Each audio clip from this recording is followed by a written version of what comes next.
Hello friends, നമസ്കാരം. നമ്മുടെ Kerala T V സീരിയലിലേക്ക് എല്ലാവർക്കും സ്വാഗതം.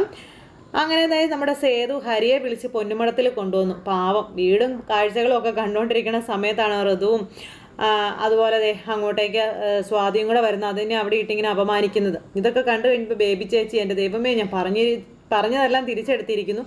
ആ പാവം ചെറുപ്പക്കാരനെ ഇപ്പോൾ രണ്ട് പെണ്ണുങ്ങളും കൂടെ ചേർന്ന് പൊടിയാക്കുമല്ലോ എന്നും പറഞ്ഞുകൊണ്ട് ചേച്ചി ഇങ്ങനെ നിൽക്കുക. അപ്പോഴാണ് സേതു അങ്ങോട്ടേക്ക് വരുന്നത്. എന്താ ഇവിടെ കാര്യം എന്ന് ചോദിച്ചാൽ സേതു വന്നു കഴിഞ്ഞപ്പോഴത്തേക്കും ഈ കാര്യം കാണുകയും ചെയ്തു. അതുപോലെ തന്നെ അവരുടെ അടുത്തേക്ക് ചെല്ലുകയും ചെയ്തു. ഇവനെ ഇവിടെ നിന്ന് ഇപ്പം തന്നെ തൂക്കി എറിഞ്ഞോളണമെന്ന് സേതുവിനോട് ഋതു വലിയ ആൾ കളിച്ചു പറയുക.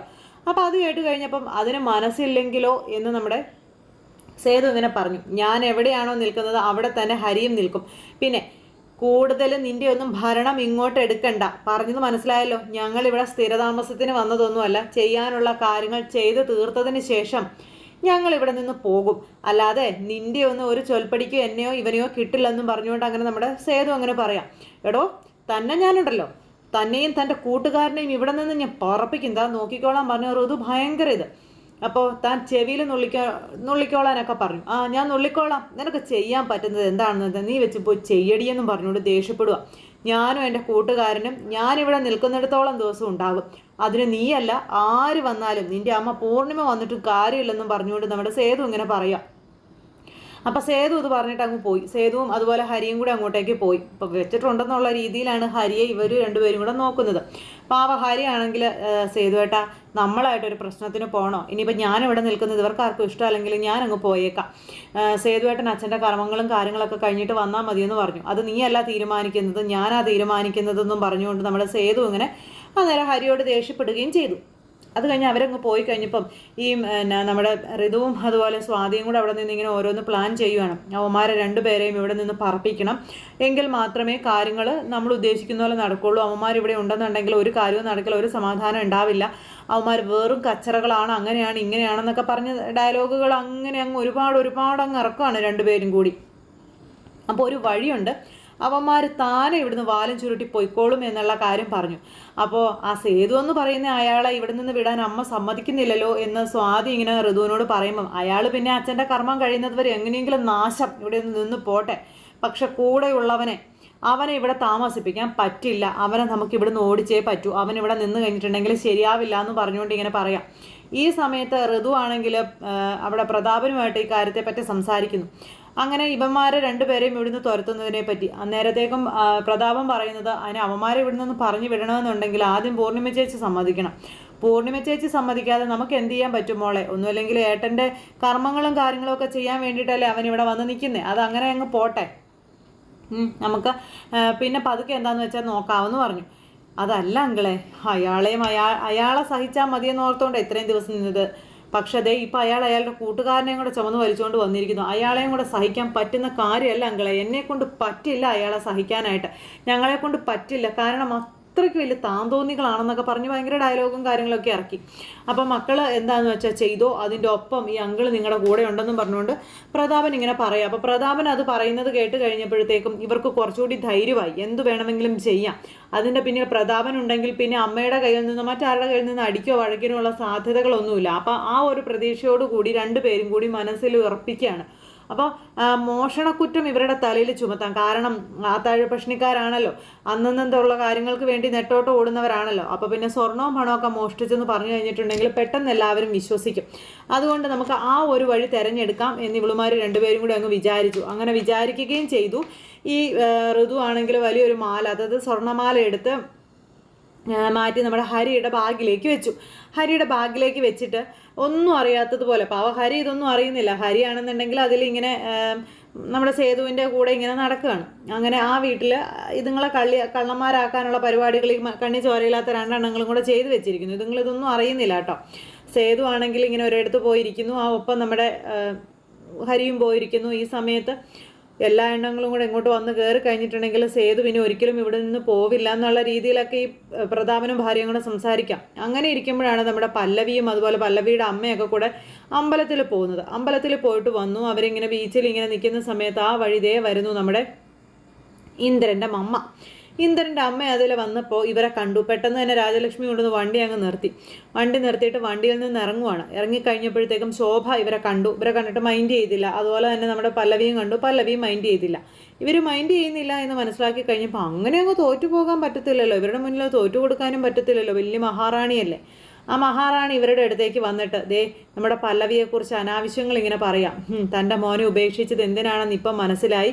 ആ സേതു എന്ന് പറയുന്നവൻ്റെ കൂടെ അഴിഞ്ഞാടി നടക്കാൻ വേണ്ടിയിട്ടല്ലേടി. എന്നിട്ട് എന്തെങ്കിലും സംഭവിച്ചാൽ എൻ്റെ മോൻ്റെ തലയിൽ കെട്ടിവെക്കാലോ, അവൻ്റെ ഭാര്യ എന്നുള്ള ലേബലിൽ നീ അഴിഞ്ഞാടി നടക്കുമല്ലേടി, ഇപ്പോൾ അവൻ്റെ കൂടെ അല്ലേടി പൊറുതി. അങ്ങനെയൊക്കെ പറഞ്ഞ് വായി തോന്നുന്നത് കോതയ്ക്ക് പാട്ടെന്നുള്ള രീതിയിൽ, ഒരു കൾച്ചറും ഇല്ലാത്ത രീതിയിൽ ഈ രാജലക്ഷ്മി സംസാരിക്കുക. ഇത് കേട്ട് കഴിഞ്ഞപ്പോൾ ശോഭയ്ക്ക് ഭയങ്കരമായിട്ട് സങ്കടം വന്നു. പക്ഷെ തളരാനോ തകരാനോ നമ്മുടെ പല്ലവി തയ്യാറായിരുന്നില്ല. നേരെ അങ്ങ് ചെന്നു, മിണ്ടി പോകരുതെന്ന് പറഞ്ഞു. ഇനിയൊരക്ഷരം നിങ്ങൾ എന്നെക്കുറിച്ച് അപവാദം സംസാരിച്ചാൽ നിങ്ങളുടെ ചെവിക്കല്ലടിച്ച് ഞാൻ പൊട്ടിച്ചിരിക്കും, എൻ്റെ കൈ നിങ്ങളുടെ മുഖത്ത് വീണിരിക്കുമെന്ന് നമ്മുടെ പല്ലവി പറയാം. എടീ പീറ പെണ്ണേ, നീ ആരോടായി കളിക്കുന്നതെന്ന് ചോദിച്ചു. നിങ്ങളും നിങ്ങളുടെ മോനും ആരാണെന്ന് അറിഞ്ഞിട്ട് തന്നെയാണ് ഞാൻ ഈ പറയുന്നത്. ഒരു കാര്യം ഞാൻ പറഞ്ഞേക്കാം, എൻ്റെ ജീവിതത്തിൽ എനിക്ക് പറ്റിയ ഏറ്റവും വലിയ അബദ്ധം അത് നിങ്ങളുടെ മകനെ കല്യാണം കഴിച്ചു എന്നുള്ളതാണ്. ആ താലി ഊരിക്കൊടുത്ത് നിങ്ങളുടെ വീട്ടിൽ നിന്നും പടി ഇറങ്ങിയതോടെ ആ ബന്ധം അവിടെ വെച്ച് അങ്ങ് അവസാനിച്ചു. ഇനി അതിൻ്റെ പേരിൽ എന്നെയോ എൻ്റെ കുടുംബത്തെയോ ഉപദ്രവിക്കാൻ നിങ്ങൾ ശ്രമിച്ചാൽ നിങ്ങളെ ഞാൻ വെറുതെ വിടില്ലെന്ന് പറഞ്ഞുകൊണ്ട് പല്ലവി ഇങ്ങനെ പറയാം. ഓ പിന്നെ ആര് പറഞ്ഞടി നിന്റെ ബന്ധം അവസാനിച്ചുവെന്ന്? ഇപ്പോഴും നിയമപരമായിട്ട് നീ എൻ്റെ മോൻ്റെ ഭാര്യ തന്നെയാണ്, നിന്റെ ഭർത്താവാണ് അവൻ. അതുകൊണ്ട് നീ കൂടുതൽ നിന്ന് നെകളിക്കല്ലേ പെണ്ണേ. നിന്നെ വരുതിക്ക് കൊണ്ടുവരാൻ അല്ലെ നിന്നെ മര്യാദ പഠിപ്പിക്കാനുള്ള വഴിയൊക്കെ ഈ രാജലക്ഷ്മിക്ക് അറിയാം. നീ ചെവിയിൽ നുള്ളിക്കോളാൻ പറഞ്ഞു. നിങ്ങൾക്ക് കാണിക്കാൻ പറ്റുന്നത് എന്താണെന്ന് വെച്ചാൽ നിങ്ങളങ്ങ് കാണിക്കാൻ പറഞ്ഞു അന്നേരം പല്ലവി. നിങ്ങളുടെ ഭീഷണിയുടെ സ്വരമൊന്നും എൻ്റെ അടുത്ത് വേണ്ട. നിങ്ങളുടെ ഭീഷണിയൊക്കെ കേൾക്കുന്നവരുടെയും അത് കേട്ട് പേടിച്ച് നിൽക്കുന്നവരുടെ അടുത്ത് മതിയെന്നും പറഞ്ഞു പല്ലവി അമ്മയെ കൂട്ടി അങ്ങ് പോവും. അമ്മ അങ്ങ് വരാൻ പറഞ്ഞു. അപ്പം ഇത്രയും ധൈര്യത്തോടു കൂടി ഇവരുടെ മുന്നിൽ തലയെടുപ്പോടു കൂടി നിന്ന് സംസാരിച്ച് നമ്മുടെ പല്ലവിയെ കണ്ടു കഴിഞ്ഞപ്പോഴത്തേക്കും പുള്ളിക്കാരിക്ക് അങ്ങ് സഹിച്ചില്ല. പുള്ളിക്കാരി രണ്ടും കൽപ്പിച്ച് അങ്ങനെ നിൽക്കുക. പക്ഷേ ഇന്ദ്രൻ പോലും അറിയാതെ ഇന്ദ്രൻ്റെ തല കൊയ്യാനായിട്ട് അടുത്ത ആള് ഇന്ദ്രപ്രസ്ഥത്തിൽ എത്തിയിരിക്കുന്നു. ഇന്ദ്രൻ 100 കണക്കിന് പെണ്ണുങ്ങളുടെ പിന്നാലെ നടന്നതല്ലേ, അതുകൊണ്ട് ഏതാണ് എപ്പോഴൊക്കെ വരുമെന്നൊന്നും ഇന്ദ്രൻ അറിയില്ല. പക്ഷേ ഇത്തവണ ഇന്ദ്രന് പണി പാളി.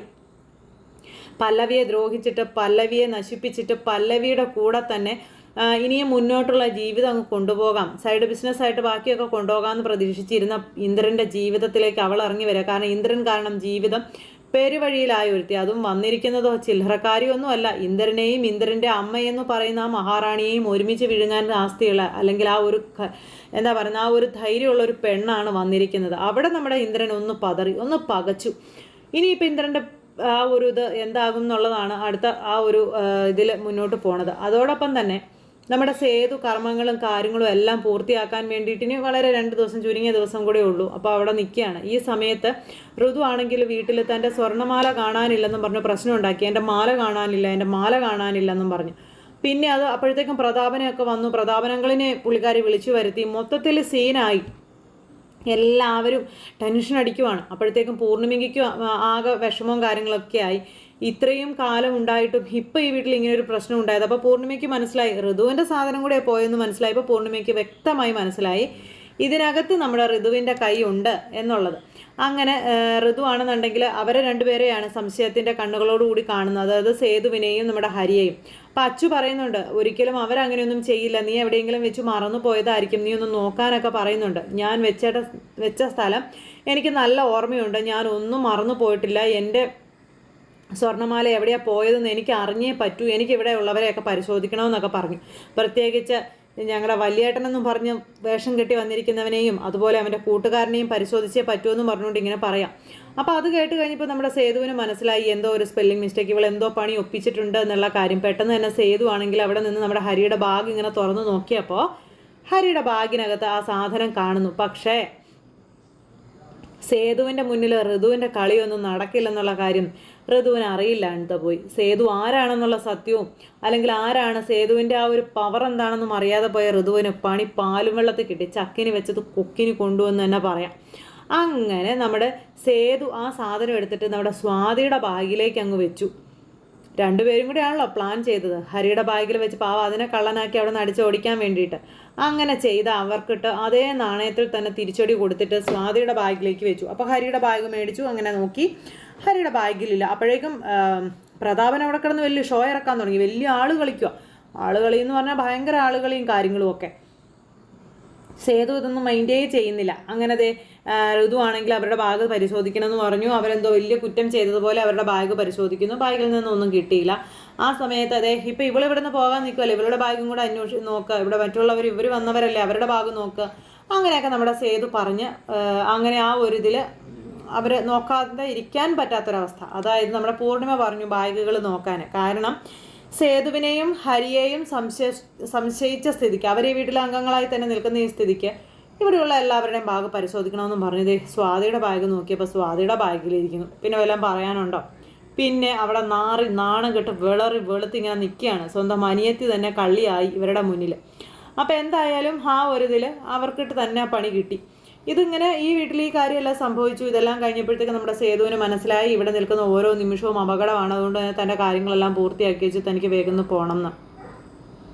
അങ്ങനെ കർമ്മങ്ങളും കാര്യങ്ങളും എല്ലാം പൂർത്തീകരിച്ചിട്ട് പോകാനായിട്ട് നമ്മുടെ സേതു ഇറങ്ങി നിൽക്കുമ്പോഴാണ് അവിടേക്ക് വക്കീൽ വിൽപത്രവും മറ്റു കാര്യങ്ങളും എന്തൊക്കെയൊക്കെ ആയിട്ട് വരുന്നത്. അങ്ങനെ വന്ന വക്കീൽ അദ്ദേഹം മരിക്കുന്നതിന് മുമ്പ് എഴുതി വെച്ചിരുന്ന കാര്യങ്ങളെല്ലാം എല്ലാവരുടെയും വായിക്കുക. അപ്പോൾ പൂർണിമയും അതിന് സപ്പോർട്ടാണ്. പിന്നെ സേതു ഇതൊന്നും കേൾക്കാൻ തയ്യാറാകാതെ വന്നു കഴിഞ്ഞപ്പോഴത്തേക്കും നമ്മുടെ കുറുപ്പമ്മാവൻ മുൻനിരയിൽ നിന്ന് തന്നെ സേതുവിനോട് കാര്യങ്ങളൊക്കെ കേട്ടിട്ട് പോയാൽ മതി എന്നുള്ള കാര്യങ്ങളൊക്കെ ഇങ്ങനെ പറഞ്ഞു. അപ്പോൾ അങ്ങനെയൊക്കെ പറയുന്നത് കേട്ട് കഴിഞ്ഞപ്പോഴത്തേക്കും നമ്മുടെ സേതു എന്താ പറയുന്നത്, ഗത്യന്തരമില്ലാതെ അവിടെ നിന്നു. ആ നിന്ന സമയത്ത് ആ വക്കീൽ അത് വായിക്കുവാണ്. വക്കീൽ വായിക്കുന്നതെന്ന് പറഞ്ഞാൽ ആ പോയിന്റുകളൊക്കെ കേട്ട് നമ്മുടെ സേതു ഞെട്ടിപ്പോയി. കാരണം സേതുവിന് വേണ്ടി മരിക്കുന്നതിന് മുമ്പ് അച്ഛൻ തയ്യാറാക്കി വെച്ചിരുന്ന ആ ഒരു വലിയ നിധിയെക്കുറിച്ചുള്ള ആ ഒരിത്, അത് വേറൊന്നുമല്ല, പൊന്നുമടത്തിലെ അധികാരിയായി, പൊന്നുമടത്തിലെ എല്ലാ സ്വത്തുക്കളുടെയും മേൽനോട്ടക്കാരനായി, എല്ലാവർക്കും നാഥനായി എന്നും പൊന്നുമടത്തിൽ നമ്മുടെ സേതു ഉണ്ടാകണം. അതായത് അച്ഛൻ്റെ പിൻഗാമിയായി സേതു ഉണ്ടാകണം എന്നാണ് അതിനകത്ത് എഴുതി വെച്ചിരുന്നത്. അതങ്ങ് കേട്ടപ്പോഴത്തേക്ക് ഋതുവും ഈ പറയണ പ്രതാപനൊക്കെ എന്താ പറയുന്നത്, കണ്ണിക്കൂടെ പൊന്നീച്ച പറക്കുന്ന ഒരവസ്ഥയിൽ ഇങ്ങനെ നോക്കി നിൽക്കുക. അച്ഛൻ അങ്ങനെ ഒരു ചതി അവരോട് ചെയ്യുന്നവരൊരിക്കലും പ്രതീക്ഷിച്ചില്ലേ. അങ്ങനെ ആ ഒരു ട്വിസ്റ്റ് അവിടെ സംഭവിച്ചു. ഇതേ സമയത്ത് നമ്മുടെ സേതു ഭയങ്കരമായിട്ട് അങ്ങ് വയലൻ്റായിപ്പോയി. കാരണം ഇത് നടക്കില്ല എന്ന് തന്നെ പറഞ്ഞു. അപ്പോൾ നമ്മുടെ കുറുപ്പമ്മാവൻ പറഞ്ഞു, മോനെ എടുത്തടിച്ച് നീ സംസാരിക്കരുത്. മരിക്കുന്നതിന് മുമ്പ് നിൻ്റെ അച്ഛൻ അദ്ദേഹത്തിൻ്റെ ആഗ്രഹമായിട്ട് എഴുതി വെച്ചിരിക്കുന്നതാണിത്. അത് നീയായിട്ട് ഒരിക്കലും നിരസിക്കാൻ പാടില്ല. അപ്പോൾ ഇതിനകത്തൊന്നും പൂർണിമ യാതൊരിതും കാണിക്കുന്നില്ല. പൂർണിമയ്ക്ക് ഇതൊന്നും ഒരു പ്രശ്നമേ അല്ല. കാരണം പൂർണിമയ്ക്ക് അന്നും ഇന്നും എന്നും സേതുവിനോടൊരു മകനെന്നുള്ള സ്നേഹം തന്നെയാണ് ഉള്ളത്. അതുകൊണ്ട് ആ മകൻ അവിടെ നിൽക്കുന്നത് പൂർണിമയ്ക്ക് കുഴപ്പങ്ങളോ കാര്യങ്ങളോ ഒന്നുമില്ല. അപ്പോൾ എന്തായാലും സേതുവിന് വേണ്ടി നമ്മുടെ അച്ഛൻ മാറ്റി വെച്ചിരുന്ന ആ ഒരു വലിയ നിധി അത് കേട്ടും കണ്ടും ഒക്കെ അറിഞ്ഞു കഴിഞ്ഞപ്പോഴത്തേക്കും ശത്രുക്കളുടെയൊക്കെ തല പുകയാൻ തുടങ്ങി. അപ്പോൾ അങ്ങനെയൊക്കെയുള്ളൊരു സിറ്റുവേഷനും കാര്യങ്ങളൊക്കെ കൂട്ടിയിണക്കിക്കൊണ്ട് സൂപ്പർ ഹിറ്റ് കഥയുമായിട്ടാണ് കേട്ടോ നമ്മുടെ അടുത്ത ആഴ്ചത്തെ കഥ വരുന്നത്. അപ്പോൾ ആരും മിസ് ചെയ്ത് കളയാതെ എല്ലാവരും കാണണേ. എല്ലാവർക്കും നല്ലൊരു ദിവസം ആശംസിക്കുകയാണ്. അടുത്ത സൂപ്പർ ഹിറ്റ് കഥയുമായി കാണുന്നത് വരെ എല്ലാവർക്കും നന്ദി.